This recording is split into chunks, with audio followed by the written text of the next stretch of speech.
Neil Findlay to be followed by Bob Doris, and as members have noted, this may be Neil Findlay's last substantive contribution. Thanks, Presiding Officer. He was in Parliament twice, aged 16 for 10 days, then aged 17 for 7 months. He got more drugs in prison than he did in the community.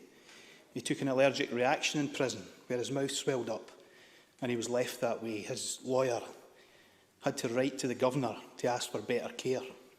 He had brittle asthma. At times, due to staff shortages, he was locked up for 23 hours at a time, with little outside time for fresh air. He needed rehab and treatment instead of being locked up. He died on Tuesday, aged 20, at Carmondine, in Livingston, in my constituency and the Minister's constituency, having used heroin and benzodiazepine. One of 3 people to die a preventable death in Scotland that day. Presiding Officer, we have the worst drugs death rate in the developed world. Worse than the US. A shameful, damning indictment of 20 years of this institution being in control of justice and health policy. The government cut the drugs budget and then wondered why deaths rise. Peter Crichton is forced to go out each day in an old van that he had to buy at his own expense to save lives, while ministers pretend that they are powerless to act to provide the same services and engage in constitutional games. The simple fact is people cannot access the services they need. An appointment to see a psychologist in Lothian is between 18 and 24 months just now. It's supposed to be 18 weeks. Aren't we all ashamed of what's happening on the streets, yards from us, in every one of our constituencies? Well, we bloody well should be. It was watching Thatcher's class war against communities that sparked my interest and my political awakening. And today, in those very same communities, working class lives are ending unnecessarily because of a failed drugs policy. Think of all the families who've lost a child or a partner lying in a manky alleyway with a needle in their arm or a fake benzo in their belly. And then think of the footballer, the nurse, or the tradesperson they could have been. That waste of talent, the deaths of people like me, like my family, my pals, and my community. That's what drives my campaigning on this. And I've said it many times, but if this carnage was happening in the leafy suburbs or commuter villages, it would have been sorted a long time ago. Presiding Officer, there will be no political leaders canvassing homeless drug users. They won't be in here getting canopies and warm wine.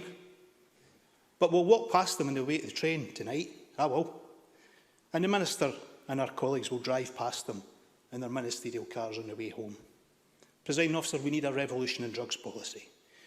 Decriminalisation, massive investment in care and treatment, and an all-out attack on the inequalities that feed the despair and homelessness. And if we don't, the bodies will pile higher and higher and higher. Presiding Officer, with your indulgence, I'll say a wee bit about my time in Parliament. I have to say, no one was more surprised than me when I made it through the Labour Party vetting process, never mind get elected. People from the left were not particularly welcome then. I'm not sure they're particularly welcome now. I had only been in this building twice before coming into Parliament. The only MSP I knew was my pal Elaine Smith. But I made a pledge to have a go, and others can decide whether I did. I want to thank my parliamentary team of Caitlin, Mary Teresa, Jordan, Mary and Tommy. They are wonderful colleagues and friends. Excuse me. My family and pals who've kept my feet on the ground, and my wife Fiona and daughter Chloe. I don't think it's any surprise to anybody that I've enjoyed myself most when on the backbenches here, working with the magnificent Scottish mesh survivors. Together we secured a suspension and a fund to support injured women, with Scottish miners securing the independent review and a commitment to a pardon after almost 40 years.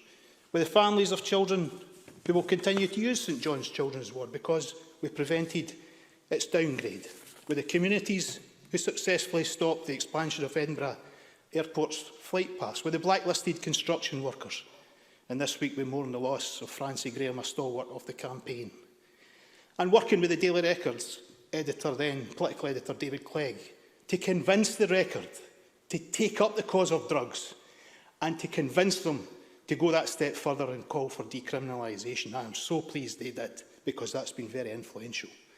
I've enjoyed every day a call for well-funded publicly owned services and the end to the madness of privatisation. Every day I've worked with the families of care home residents, exposing the human rights abuse of our older people. Every day I've worked with trade unions, and every day I've represented my constituents in a huge range of issues. I even enjoyed the 60-odd public meetings I spoke at during the independence referendum, arguing for Devo Max, and I'll continue to argue that that is the best option for Scotland's future. I enjoyed chairing my friend Jeremy Cormann's 2 leadership campaigns in Scotland, and by God, how I wish we'd won that 2017 election and radically changed our country for the better. I even enjoyed standing for Labour leader. Well, we've all had a go at some point, haven't we? On a socialist platform.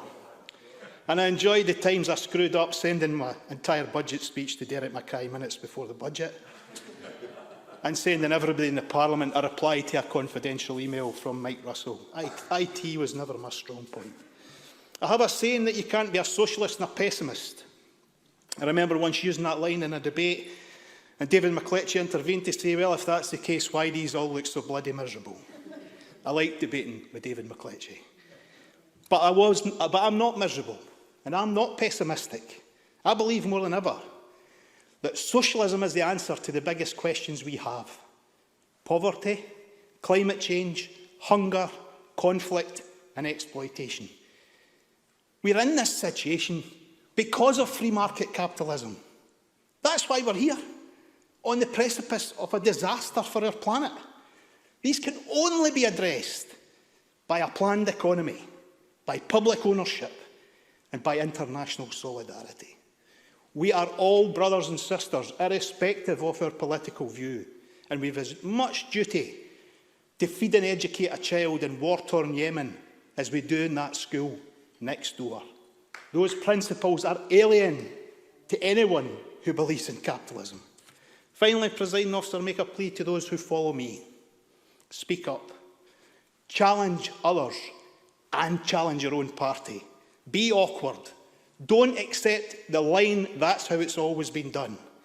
Take up issues. Don't be afraid to be rebuffed. Just come back again with the same issue until you win. And finally, enjoy yourself, because I certainly have.